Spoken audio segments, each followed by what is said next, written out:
بلوچستان میں بارشوں نے ایک بار پھر تباہی مچا دی۔ مختلف علاقوں میں سیلابی صورتحال، قلات اور گرد نواح میں طوفانی بارشوں سے نشیبی علاقے زیر آب، کئی رابطہ سڑکیں بلاک، متعدد دیہاتوں کا زمینی رابطہ منقطع ہو گیا۔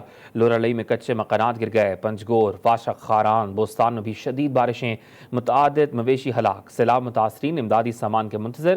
محکمہ موسمیات کی بلوچستان میں مزید بارشوں کی پیشگوئی۔ بلوچستان حکومت نے بارشوں سے پیدا شدہ صورتحال سے نمٹنے کے لیے ضلعوں کو 15 کروڑ روپے کے فنڈز جاری کر دیے۔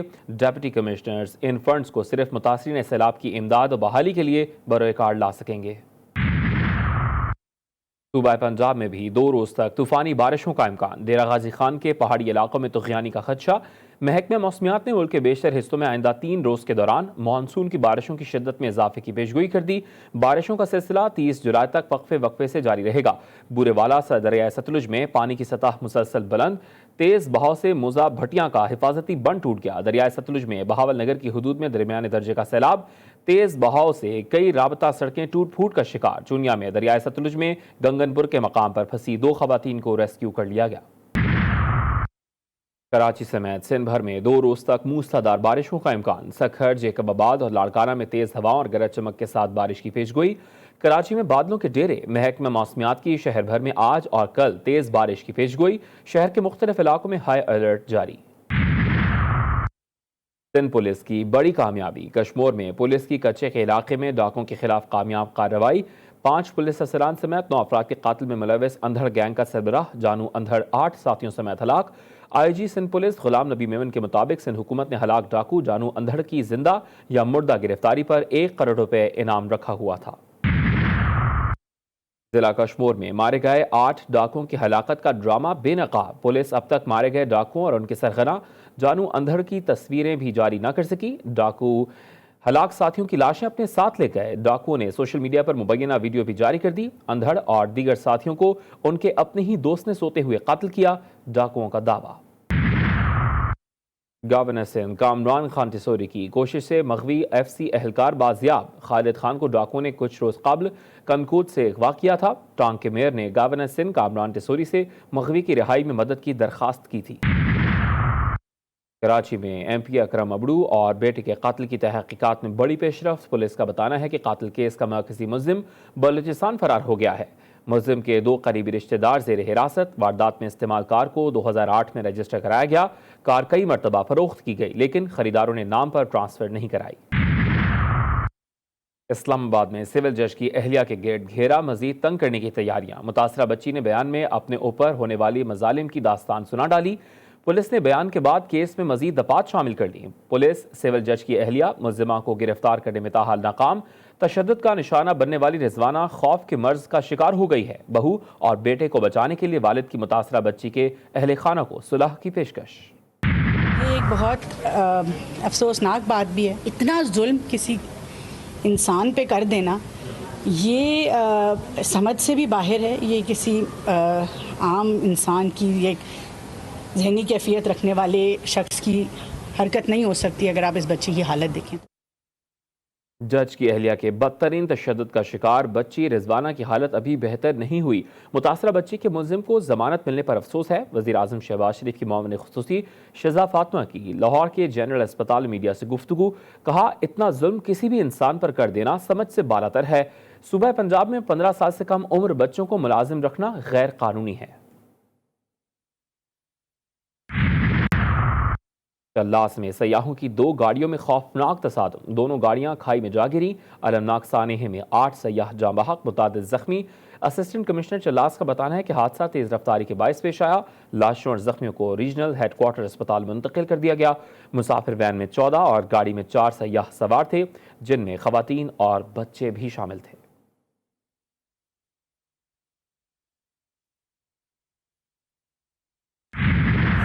یوم تاسوعہ پر مجالس ازہر ماتمی جلوسوں کا سلسلہ جاری۔ ملک کے چھوٹے بڑے شہروں میں ماتمی جلوس۔ کراچی کا مرکزی ماتمی جلوس نشتر پارک سے برآمد ہو کر حسینیہ ایرانیہ کھارا در پر اختتام پذیر۔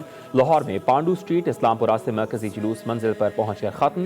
پشاور شہر میں امام بارگاہ حسینیہ ہال اور کوئٹہ شہر میں امام بارگاہ ناصر العزا میں کانگی روڈ سے نکلنے والے جلوس بھی اپنی منزل پر پہنچ گئے۔ ملک بھر میں مجالس عزا کے سلسلے جاری۔ ہزاروں عزاداران حسین شہدائے کربلا کو پرسہ پیش کر رہے ہیں۔ لاہور میں عاشورہ تک ڈبل سواری پر پابندی، کراچی کے حساس علاقوں میں 2 محرم الحرام سے بند موبائل فون اور انٹرنیٹ سروس کا دائرہ مزید وسیع۔ اسلام آباد میں آج سے 11 محرم الحرام تک موبائل فون سروسز معطل رہیں گی۔ خیبر پختونخوا کے 14 اضلاع میں عاشورہ تک موبائل سروس پر بندش رہے گی۔ کوئٹہ میں بھی آج اور کل موبائل سروسز مکمل بند۔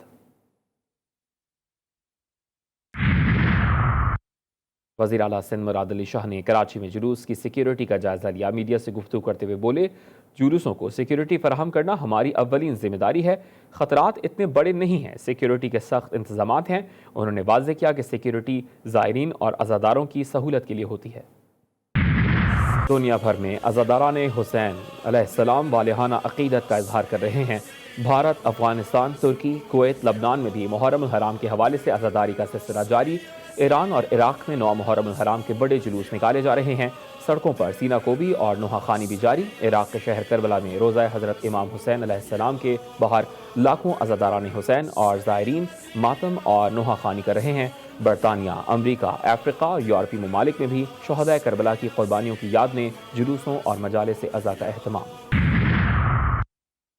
وزیر اعظم شہباز شریف ایک روزہ دورے پر متحدہ عرب امارات پہنچ گئے۔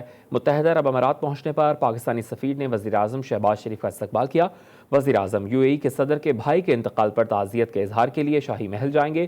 وزیر اعظم شہباز شریف نے اپنے ٹویٹ میں لکھا کہ بلوچستان کے وسائل پر پہلا حق صوبے کے عوام کا ہے۔ ترقی کے حوالے سے میرا نظریہ لوگوں کے معیار زندگی کو بلند کرنے سے جڑا ہے۔ بلوچستان اور پاکستان کا مستقبل محفوظ اور ذمہ دار ہاتھوں میں ہے۔ لیگی قائد کی سزائیں کیسے ختم ہوگی؟ وفاقی وزیر داخلہ رانا ثناء اللہ نے بتا دیا، کہا کہ نواز شریف پہلے حفاظتی ضمانتیں لیں گے، پھر اپیلوں پر سماعت کے بعد وہ بری ہو جائیں گے۔ بری ہونے کے بعد ان پر جو پابندیاں لگائی گئی ہیں وہ ختم ہوں گی۔ نگراں وزیراعظم کے حوالے سے رانا ثناء اللہ کا کہنا تھا کہ نگراں وزیراعظم کے لیے اسحاق ڈار کا نام کسی نے دیا ہی نہیں تو مسترد کیسے ہوتا؟ 1 گھنٹے میں 29 بلوں کی منظوری جمہوریت نہیں مجبوریت ہے۔ عوامی مسلم لیگ کے سربراہ شیخ رشید احمد کا ٹویٹ، لکھا اسحاق ڈار کا نگراں وزیراعظم کا لانچنگ پیڈ ابھی تک فضا میں ہی نہیں چھوڑا جا سکا کیونکہ اس میں فیول ابھی تک پورا نہیں بھرا گیا۔ برادر شہباز شریف وکٹ کے دونوں طرف کھیل رہے ہیں۔ ان کی خواہش ہے کہ نگراں حکومت ان کی قائم مقام حکومت ہو، لیکن ایسا نہیں ہو سکے گا۔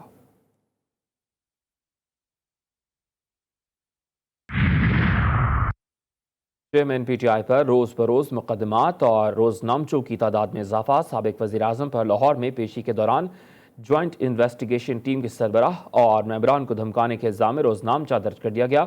پولیس کا بتانا ہے کہ روزنامچہ انچارج انویسٹیگیشن قلعہ گجر سنگھ محمد سرور کی مدعیت میں درج کیا گیا ہے۔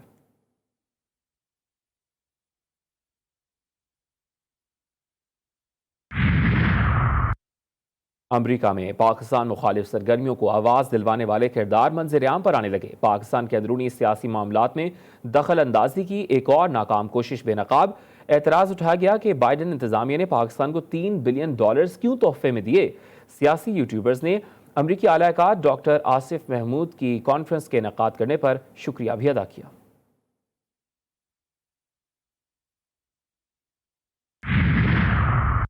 اختیارات کا ناجائز استعمال اور اقربا پروری کا الزام۔ سابق DG ہیلتھ خیبر پختونخوا سمیت متعدد افسران کے خلاف انکوائری کا آغاز۔ محکمہ ہیلتھ سروسز کے متعدد افسران 1 اگست کو طلب۔ بہاولپور میں اینٹی کرپشن کی کارروائی۔ سابق MPA سمیع اللہ چودھری کی ہاؤسنگ سوسائٹی سیل کر دی۔ غیر قانونی تعمیرات میں اسمار، ایک کمرشل پلازا بھی سیل کر دیا۔ سمیع اللہ چودھری پر غیر قانونی تعمیرات اور قومی خزانے کو اربوں روپے کا نقصان پہنچانے کا الزام ہے۔ جولائی کا مہینہ انسانی تاریخ کا گرم ترین مہینہ بننے کے قریب۔ اقوام متحدہ کے عالمی موسمیاتی ادارے کے مطابق جولائی ممکنہ طور پر 19ویں صدی سے اب تک ریکارڈ ہونے والا گرم ترین مہینہ ثابت ہو سکتا ہے۔ UN جنرل سیکرٹری انتونیو گوتریز نے خبردار کیا ہے کہ دنیا میں ایسا عہد شروع ہو رہا ہے جس میں ہماری زمین شدید گرمی کے باعث ابلنے جیسے تجربے کا سامنا کر سکتی ہے۔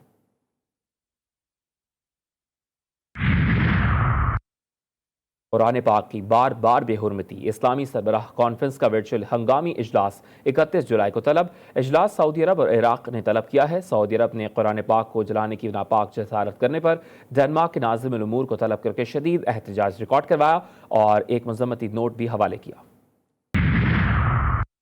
اور فیفا ورلڈ کپ 2026 میں ایشین کوالیفائرز کے ڈراز کا اعلان. ٹیم پاکستان پہلے مرحلے میں کمبوڈیا کے مد مقابل ہوگی. 2 میچز 12 اور 17 اکتوبر کو کھیلے جائیں گے. عالمی کپ کوالیفائرز راؤنڈ 1 میں 20 ٹیمیں اگلے مرحلے کی جنگ لڑیں گی.